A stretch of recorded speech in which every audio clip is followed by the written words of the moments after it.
So Professor Rachel Scudamore is currently the Dean of Students and Learning at Birmingham City University, and she's responsible for student affairs and teaching enhancement. Rachel started her academic life as a biologist, but moved quite early in her career into educational development. She ran the postgraduate certificate for new lecturers at the University of Nottingham, and including developing it with the campus in Malaysia. She produced, whilst at Nottingham, a suite of short videos of teaching in action, and a sample of them are highlighted today. Now, we don't actually show the videos, but we do provide links to them, and I would recommend you having a look at those after the webinar when you can. Back a few years ago, Rachel produced the big report on Engaging Home and International Students, a guide for new lecturers. And it's from this that she's going to share highlight and practice today. So bear with me as I just make Rachel a presenter. Thanks, Pauline. Let's make a start. Okay, so Pauline was quite clear that she wanted a fairly brief session and something that dove straight into the details. So in a nutshell, what I'm going to say is get them talking to each other, and really echoes quite a lot of what Sophie was saying, and I think what I'm talking about probably fits into 2 or 3 main sections of her framework. So Pauline did say, please focus on action. So I thought I would start with a slide about theory, but just very briefly to highlight this that I found very helpful thinking about a practical theory. So what lies behind your action? So the idea here is that we all think about the actions that we take in teaching, but those are informed by what we know about theory and our own experience, but also our ethical position and our values about HE. I'm only bringing this in because what you think what HE is for is probably different from what your students think, and certainly will be different across a diverse cohort. So that's underpinning really my approach of thinking about the context that you're working with at all the time that you're considering your actions. And so then if we're looking at a diverse cohort, we're looking at a lot of diversity around culture, around those values that people hold. And so when that comes to teaching, I tend to think about culture as values and culture as behaviour.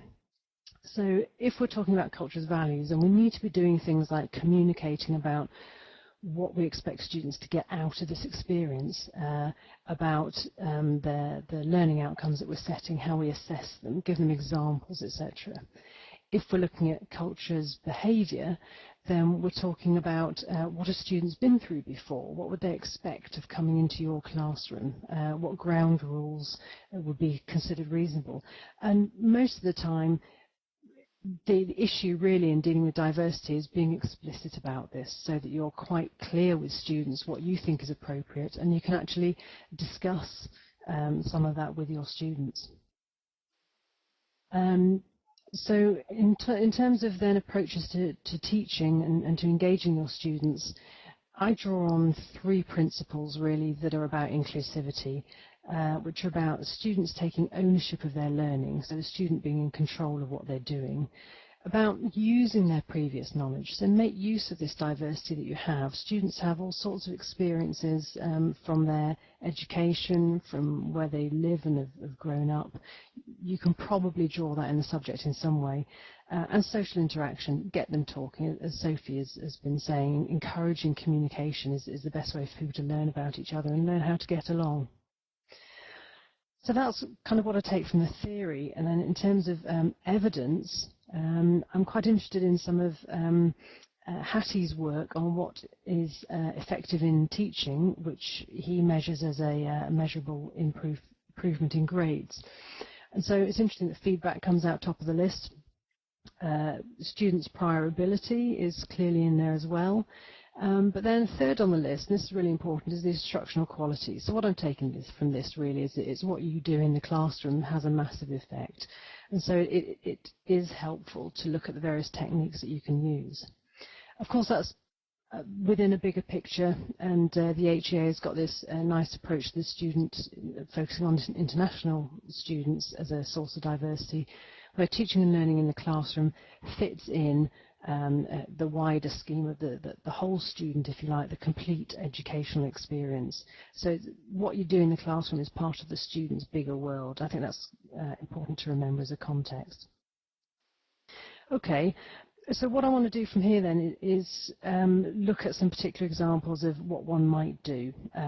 So introductions early on, large group teaching context, small group teaching context, group work and feedback. And essentially, I'm just going to throw a load of ideas out at you, and if you like them, take them up and adapt them and adopt them, and if you don't, pass over and look at the next one. I think that's the idea here. Okay, so introductions. This is quite interesting. I think intercultural competence students tend to be quite uncomfortable about talking to each other, and as Sophie pointed out, it's important to help them do that. And this is one, she talked about this kind of icebreaker activity. This is the kind of thing that you can do. Students will, people will naturally self-assort. You tend to go and sit next to people who look like you because it's more comfortable. So we need to help students talk about difference. We need to make difference okay and something that is interesting to explore, not something that's scary to raise. So here's some examples that you can do. What does your name mean? I found some really interesting things with my students doing this. Asking people to line up by distance from home, etc., gets them to talk to each other about where they're from. I did one time with one thing about you that you can't tell just by looking at them, and I found out I had a test tube baby in my class, which is quite interesting. And then, of course, the topics in a bag. That's a really helpful one. You can ask students to put into some kind of metaphorical or real hat a topic written down on a piece of paper, a question that they've got, something that surprised them about what's happened so far, an expectation. And you can then comment on those and open up a discussion without students necessarily having to raise that visibly themselves. It's also a fantastic method for cheating, because you can make up the topics that you want to talk about. So if you know there's a common issue and nobody's raised it, you can always pretend it's in the bag and address it in that way. And that way it looks to students as if it is something that other students are worried about, even if they didn't dare raise it. So all these sort of activities, they take time in class, but I think they give space for students to learn about each other in a fairly safe environment of your classroom. That's an important way of kicking things off, I think. You can also role model at that stage that it's okay to ask questions. So if you're not sure, if you don't understand what somebody's trying to explain about their previous educational experience, you can ask them a question about it, and that's okay. So introductions, I think, really quite important to setting the scene. Let's move on to lectures and throw some more ideas out there. Lecturing, some kind of important performance to do. I've identified here, I think, what I think is important that you do in a lecture and then how you actually do it. So to help students from various backgrounds with various expectations, you need to be explicit, you need to have a very obvious structure, be clear in your explanations, include a variety of ways of presenting the material, challenge students, and also be responsive to them. And therefore, on the right-hand side, some various activities. So make sure you've got learning outcomes clearly labelled and refer back to them through the session. So you make it clear to students why you're doing what you're doing and what you expect students to be able to do as a result of that. Use signposts, framing. That's phrases like, okay, so we've dealt with that, now we're going to move on to this. So again, it's clear where you are in the lecture, particularly for second language speakers. If they've not understood part of the session, a signpost is very helpful for them to be able to think to themselves, okay, I'll park that and sort it out later. We're starting a new section, so I can pick it up from here. Excuse me. Look at your pace, provide a glossary for students to look up terms, mix of audio-visual materials, and make use of questions and answers. And I'll say a little bit more about questions in a moment, because they're not always necessarily that easy to do. One thing on your language, I think, to point out, and again, particularly this is for second language speakers, is being aware of idiomatic language. And Pauline referred to this collection of videos that I curated, I suppose. That there's a link that you'll be able to follow. This is a colleague of mine when I was at the University of Nottingham talking about idiomatic language, and he explains how he uses terms like shelf life when he's talking about chemicals, and that's actually been quite problematic to students because they haven't understood shelf or life as coming together. So there's some interesting ideas to work around there. In doing questions in large groups, this video is quite interesting. It shows somebody actually doing it. It shows Ed Lester, and this is a real photo of students. It does work. They're doing it in the lecture theatre. He sets them a task quite clearly. Write down as many factors as you can think of. He sets them in groups, so just talk to each other in groups of whatever size you can see and hear each other. And they write it down. He gives them 5 minutes. No, he doesn't. He gives them 4 minutes or 6 minutes, not 5, because nobody ever means 5. And then he collects in the bits of paper and read them out. And the video is quite a nice example of an in-class exercise actually working. In terms of how you arrange people in the lecture theatre, it can happen in all sorts of ways. Just give them clear instructions on the outcome of their arrangement rather than trying to organise who sits with who. So something along the lines of groups of 3 or 4, as long as you can see or hear each other, and just let them get on with it. In terms of what they do, these are the kinds of tasks you could ask students to do depending on your discipline. Some of those will be more appropriate than others. I'll let you revisit those at a time that suits you. You can see that there's plenty of things you can ask students to do that are quite short and snappy exercises. And then Pauline referred to the guide, goes into these in more details, but these essentially are different ways of organising people into those groups, whether they are taking turns to make suggestions or coming up with as many ideas as they can, or there are various ways in which you can organise the groups. So, in summary, your decisions when sorting out questions in large groups are you going to use whole groups or subgroups? Are you letting students just do it between themselves, or do you want some kind of feedback? Is that written? Are you going to ask for a question from each group in turn, or just randomly sample? And what kind of task are you going to set? If you think through each of those steps, then and you're confident telling students what you want them to do, they will do it. And again, a video. This is a great example of Liz Sockett at Nottingham asking students to a very large group, about 150 students, I think, in a lecture theatre. And the exact words she uses means that she does elicit responses from the students. So she asks a question, so this disease, whatever it was, has anybody heard of it? Not who's heard of it, but has anybody heard of it? And that allows, and then she says, wave if you have.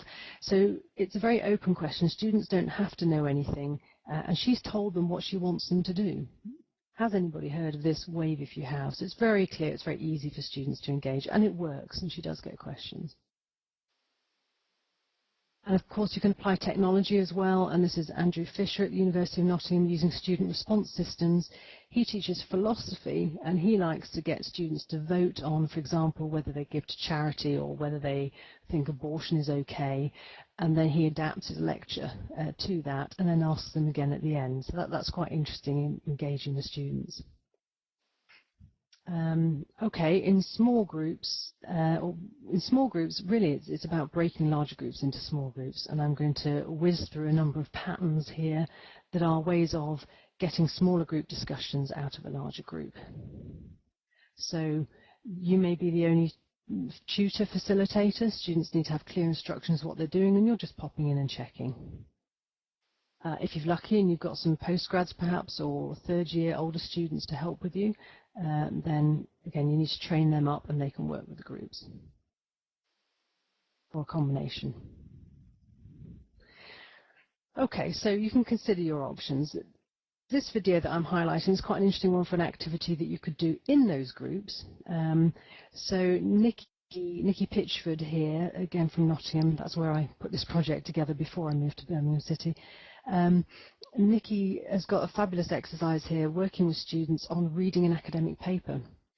So she's got the students in the tutorial, and essentially they have to find a paper, and they come along to the tutorial, and the first thing they do is they read out the title of the paper. So everybody has to say something, but it's not difficult. And then they have to explain what the paper is about, which is just expanding on the title. And then they have to talk about what is in the title and what isn't in the title. And then they go on to the abstract, etc., etc. So it's a way of slowly building up space for every student to have something to say whilst addressing a very real issue for students. So it's a really nice way of structuring conversations so that the quiet students don't just fade into the background. Group work. Sophie mentioned group work.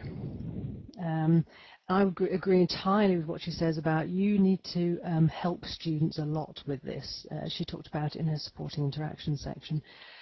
You pick the groups. I would definitely agree with that.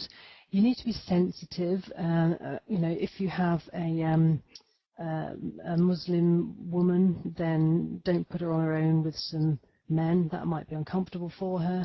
I tend to go by a rule of pick 2 students who are fairly similar and put them with another 2 students who are similar to each other but different. That kind of arrangement so that people can feel a bit comfortable and a bit challenged. I also do it around topics, so I would ask the students to, we did a visit to a zoo, and I asked students to say which animals they were most interested in, and then I arranged them by animal interest, but also did a bit of mixing of groups in there as well. You can do these preparatory exercises with students so that, as Sophie pointed out, you explicitly address these issues and what you would do with them. I would also give people tasks. So if they've got any work together as a group, whatever the roles are, you can change them as appropriate, but essentially give everybody a job that they have to do and then use that job when you come back to them. So if one of them has the job of being the progress reporter for the group, then when you go and see the group, you just say, who's the progress reporter? Somebody puts their hand up, and so you turn to them and say, okay, how's it going?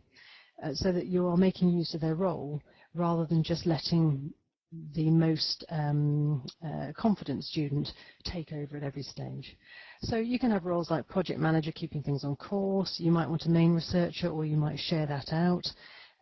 Somebody who puts together the PowerPoint presentation, somebody who writes the meeting notes, whatever's appropriate to the job in hand, but be clear about what the jobs are and make them report back not only on the product that they're producing, but their process of working together as well, so it's always a conversation. I think this collusion continuum is quite interesting. If you have a moment to have a quick scan through that, the question I ask you is, when do students cross the line between working together collaboratively and colluding in a way that is inappropriate or unacceptable? If you feel comfortable to do so, just put up the number where you think they've gone too far, and it'll pop up in the chat box.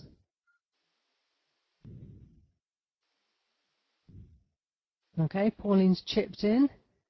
Chris, oh, yeah, that's quite different. 13 or 14, and we've got a 5. Is that perhaps 5.5? Any others? Any advances? Okay, another one up top end of the scale. Okay, okay, discuss but not copy. Heather's on the tough side.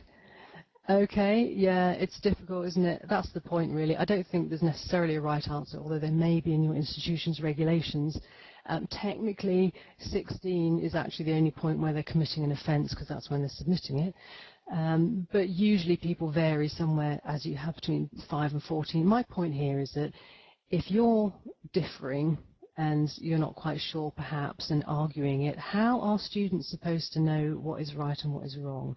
So you need to have this conversation with them and why you're taking the position that you're taking. Otherwise it's really difficult for students to behave appropriately when we're not even sure what's right and wrong. So talk about it, I think, is my point. Moving on to feedback. Giving feedback, there's loads of advice on giving feedback in terms of connecting it to the learning outcomes. I think something I'd want to add to this generic advice is get the students to do it. Get them to do it to each other, as Sophie was saying.